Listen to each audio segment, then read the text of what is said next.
Good morning students. आज मैं आपके लिए मैथमेटिक्स चैप्टर सेट्स का सेकंड लेक्चर क्लास 11th के लिए लेकर आया हूं। आज हम एक्सरसाइज 1.1 के कुछ क्वेश्चन सॉल्व कराएंगे और एक्सरसाइज 1.2 के लिए कुछ आर्टिकल्स बताएंगे। तो यहाँ पर हम एक्सरसाइज 1.1 के कुछ क्वेश्चंस लेकर आए हैं, जैसे कि क्वेश्चन थर्ड है आपकी टेक्स्ट बुक एनसीईआरटी के टेक्स्ट बुक का question third, write the following sets in roster form. इसमें जैसा कि हमने पहले लेक्चर में आपको बताया था कि सेट क्या होता है और सेट को कैसे हम डिस्क्राइब करते हैं, हाउ टू डिस्क्राइब और स्पेसिफाई ए सेट। तो हमने दो फॉर्म बताए थे, एक रोस्टर था, दूसरा रोस्टर और टैबुलर फॉर्म था, दूसरा सेट बिल्डर फॉर्म था। तो उसी से रिलेटेड आपके क्वेश्चन 1.1 की एक्सरसाइज के क्वेश्चन थर्ड एंड फोर्थ हैं। तो क्वेश्चन थर्ड है write the following sets in roster form. तो इस क्वेश्चन में ये जो फर्स्ट है a equal to x such that x is an integer and -3 is less x is less 7, इसको हमें रोस्टर फॉर्म में लिखना है। तो जैसा कि हमने बताया था रोस्टर फॉर्म में हम क्या करते हैं, we list the all the members of the set within braces and separated by the comma, जिसको कॉमा से सेपरेट कर देते हैं। तो यहाँ पर जो स्टेटमेंट है, ये जो सेट है a equal to x such that x एक इंटीजर है एंड जिसकी value -3 is less x is less 7 है।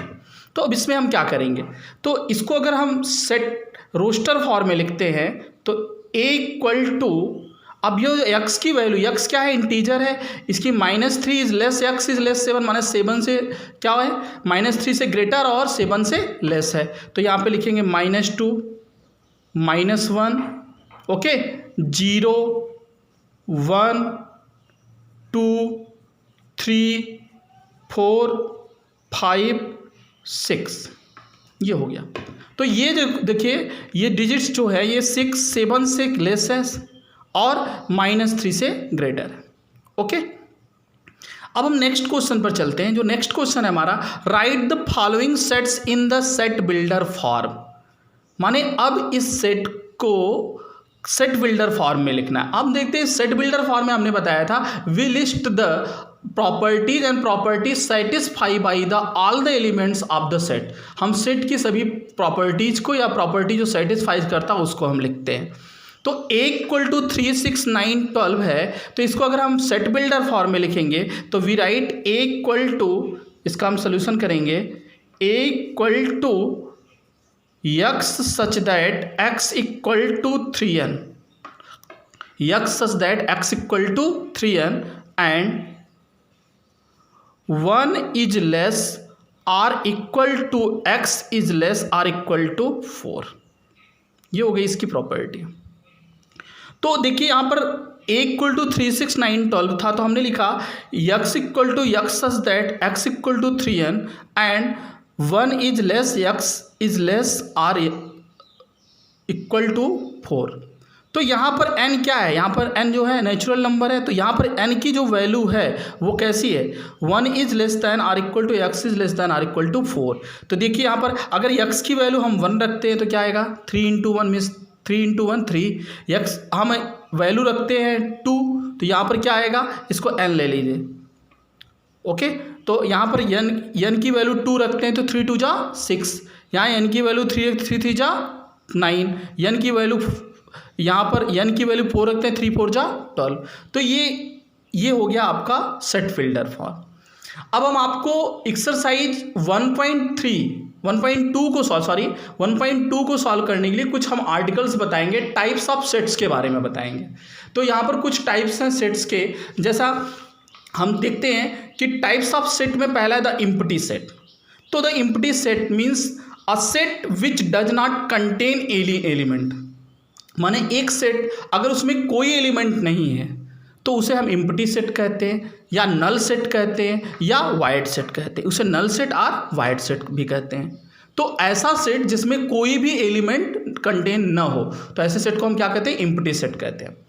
जैसे एग्जांपल ले लीजिए, a equal to x such that 1 is less x is less 2, x is a natural number, माने x अगर natural number है तो यक्स इस प्रकार है कि यक्स की वैल्यू 1 से ग्रेटर और 2 से लेस है। तो ऐसा कोई भी नेचुरल नंबर नहीं है जिसकी वैल्यू 1 से ग्रेटर और 2 से लेस हो। ओके, तो इस सेट को हम क्या कहेंगे? एम्प्टी सेट कहेंगे। Okay, means then A is the empty set because there is no natural number between 1 and 2। Is it clear? तो यहाँ पर एम्प्टी सेट हुआ। अगर हम अब दूसरे टॉपिक पे चलते हैं, जो दूसरा हमारा टाइप्स ऑफ सेट में है फाइनाइट एंड इनफाइनाइट सेट। तो हम आपको बताएं कि फाइनाइट सेट में a set which is empty or consist of a definite number of elements is called finite.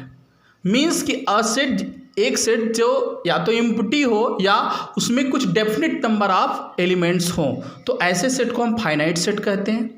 और अदरवाइज ये क्या होता है? इनफाइनाइट सेट होता है। अगर उसमें सेट डेफिनिट नहीं है तो वो कैसा सेट होता है? इनफाइनाइट सेट होता है। तो जैसे एक एग्जांपल, हम 2 एग्जांपल लेते हैं, कंसिडर सम एग्जांपल्स। मान लीजिए let W be W set of the days of the week का एक सेट है। तो 1 वीक में कितने डेज होते हैं? 7। तो यहाँ पर W क्या हुआ? फाइनाइट सेट हो गया। ओके, और दूसरा एग्जांपल लेते हैं, मान लीजिए G be the set of points on A line, माने एक लाइन पर पॉइंट्स का जो सेट है वो G को इंडिकेट कर। तो किसी लाइन पर इनफाइनाइट पॉइंट हो सकते हैं, इनफाइनाइट पॉइंट होते हैं, तो G क्या हो गया? इनफाइनाइट हो गया, सेट हो गया। ओके, हम थर्ड सेट के बारे में चलते हैं। थर्ड सेट हमारा है इक्वल सेट्स। तो 2 सेट्स, मान लीजिए 2 सेट हैं ए और बी, तो ये इक्वल सेट कब होंगे? जब if they have exactly the same element, दोनों में सेम एलिमेंट्स हों, and we write A equal to B. हम लिखते हैं क्या? A equal to B.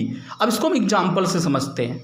जैसे मान लीजिए एक सेट ए है जिसमें 1 2 3 4 एलिमेंट्स हैं, और बी है जिसमें 3 1 4 2 एलिमेंट्स हैं। तो देखिए दोनों में सेम एलिमेंट है, केवल बी में और ए के एलिमेंट्स के आर्डर क्या है? वो नहीं इक्वल है, माने ये सेम आर्डर में नहीं है, लेकिन इक्वल एलिमेंट्स हैं। 1 2 3 4 इसमें भी है, 1 2 3 4 इसमें भी है, तो ये ए इक्वल टू क्या हो गया? बी हो गया। Is it clear?